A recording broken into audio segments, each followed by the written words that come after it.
जय श्री राम मित्रों। आज की कहानी है गुरु दक्षिणा। एक बार एक शिष्य ने विनम्रता पूर्वक अपने गुरुजी से पूछा, गुरुजी, कुछ लोग कहते हैं कि जीवन एक संघर्ष है, कुछ अन्य कहते हैं कि जीवन एक खेल है और कुछ जीवन को एक उत्सव की संज्ञा देते हैं। इनमें कौन सही है?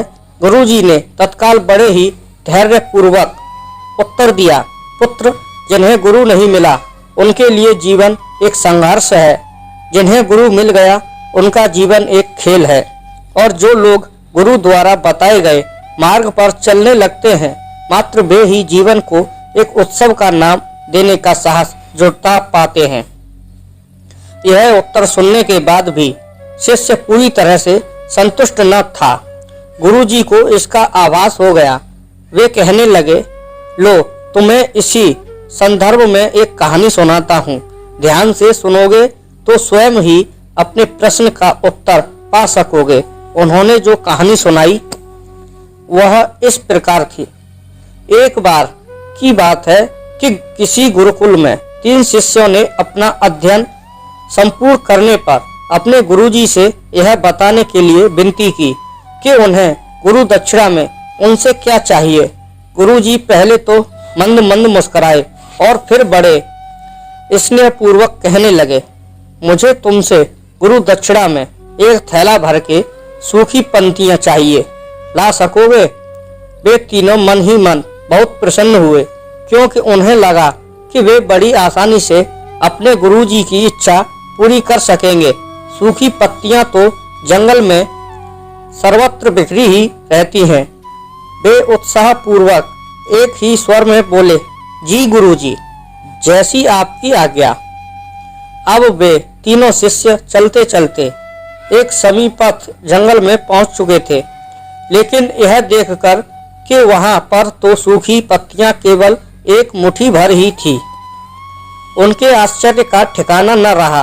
वे सोच में पड़ गए कि आखिर जंगल से कौन सूखी पत्तियां उठाकर ले गया होगा। इतने में ही उन्हें दूर से आता हुआ कोई किसान दिखाई दिया। वे उसके पास पहुंचकर उससे विनम्रता पूर्वक याचना करने लगे कि वह उन्हें केवल एक थैला भर सूखी पत्तियां दे दे। अब उस किसान ने उनसे क्षमा याचना करते हुए उन्हें यह बताया कि वह उनकी मदद नहीं कर सकता, क्योंकि उसने सूखी पत्तियों का ईंधन के रूप में पहले ही उपयोग कर लिया था। अब वे तीनों पास में ही बसे एक गांव की और इस आशा से बढ़ने लगे थे कि हो सकता है वहां उस गांव में उनकी कोई सहायता कर सके। वहां पहुंचकर उन्होंने जब एक व्यापारी को देखा तो बड़ी उम्मीद से उससे एक थैला भर सूखी पत्तियां देने के लिए प्रार्थना करने लगे, लेकिन उन्हें फिर से एक बार निराश ही हाथ आई, क्योंकि उस व्यापारी ने तो पहले ही कुछ पैसे कमाने के लिए सूखी पत्तियों के दोने बनाकर बेच दिए थे। लेकिन उस व्यापारी ने उदारता दिखाते हुए उन्हें एक बूढ़ी माँ का पता बताया, जो सूखी पत्तियां एकत्रित किया करती थी। पर भाग्य ने यहाँ पर भी उनका साथ नहीं दिया, क्योंकि वह बूढ़ी माँ तो उन पत्तियों को अलग अलग करके कई प्रकार की औषधियां बनाया करती थी। अब निराश होकर वे तीनों खाली हाथ ही गुरुकुल लौट गए। गुरुजी ने उन्हें देखते ही स्नेह पूर्वक पूछा, पुत्रों, ले आए गुरु दक्षिणा? तीनों ने सर झुका लिया। गुरुजी दोबारा पूछे जाने पर उनमें से एक शिष्य कहने लगा, गुरुदेव, हम आपकी इच्छा पूरी नहीं कर पाए।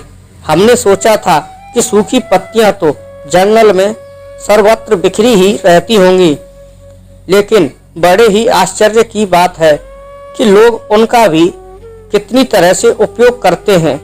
गुरुजी फिर पहले ही की तरह मुस्कुराते हुए प्रेम पूर्वक बोले, निराश क्यों होते हो? प्रश्न हो जाओ, और यही ज्ञान की सूखी पत्तियां भी व्यर्थ नहीं हुआ करती, बल्कि उनके भी अनेक उपयोग हुआ करते हैं। मुझे गुरु दक्षिणा के रूप में दे दो। तीनों शिष्य गुरुजी को प्रणाम करके खुशी खुशी अपने अपने घर की ओर चले गए। वह शिष्य जो गुरुजी की कहानी एकाग्रचित होकर सुन रहा था, अचानक बड़े उत्साह से बोला, गुरुजी, अब मुझे अच्छी तरह से ज्ञात हो गया है कि आप क्या कहना चाहते हैं। आपका संकेत वस्तुतः इसी ओर है, न कि जब सर्वत्र सुलभ सूखी पत्तियां भी निर्थक या बेकार नहीं होती हैं, तो फिर हम कैसे किसी भी वस्तु या व्यक्ति को छोटा और महत्वहीन मानकर उसका तिरस्कार कर सकते हैं। चींटी से लेकर हाथी तक और सुई से लेकर तलवार तक सभी का अपना अपना महत्व होता है। गुरुजी भी तुरंत ही बोले, हाँ पुत्र, मेरे कहने का भी यही तात्पर्य है कि हम जब भी किसी से मिले तो उसे यथा योग्य मान देने का भरसक प्रयास करें, ताकि आपस में स्नेह, सद्भावना, सहानुभूति एवं सहिष्णुता का विस्तार होता रहे और हमारा जीवन संघर्ष के बजाय उत्सव बन सके।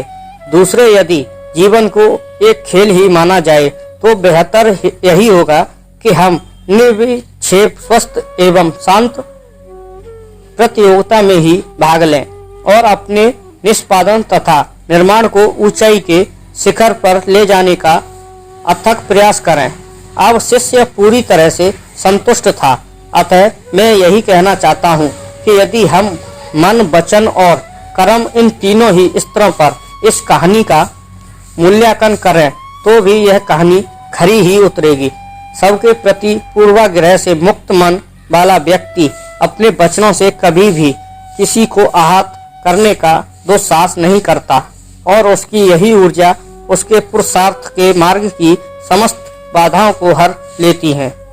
वस्तुतः हमारे जीवन का सबसे बड़ा उत्सव पुरुषार्थ ही होता है, ऐसा विद्वानों का मत है।